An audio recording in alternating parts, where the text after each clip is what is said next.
satellite bed out here is fully exposed to the sunshine, and so we're taking that into consideration with what we're going to be planting. This plant really cares a lot about pollinators and everything, and it's June and there's irrigation out here, so we're still considering planting in this bed. I wouldn't normally recommend that, but when it's a combination like you're dealing with natives and irrigation, they can still handle it a little bit. And so if we catch it in time, we're still going to put some native plants in here like lantana, purple heart. But first we want to make sure that the Bermuda grass that's starting to encroach on this bed isn't allowed to get a foothold. It actually looks a lot more intimidating than it really is. You'll find that Bermuda grass has these very long legs, and so really with one pole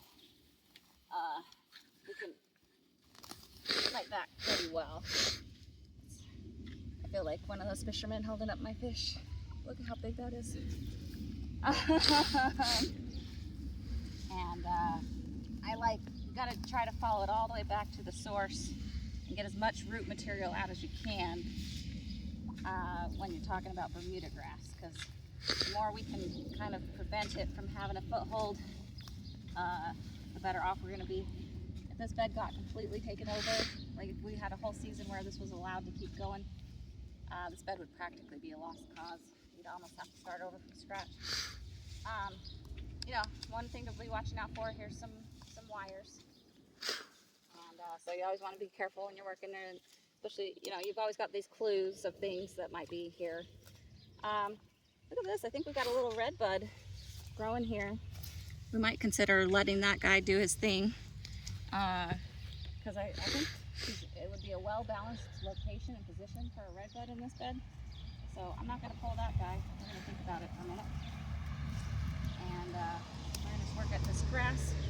There's also, I think I've pulled most of it, but there's some sedge here.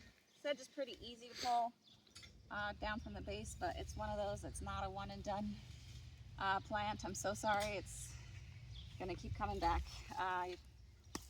But it's also very therapeutic. It's kind of one of those zen weeds to pull. That's the best I can recommend to you, is channel your inner monk when you're working with sedge. It's good for you. Anyway, yeah, that's kind of the game plan for this bed.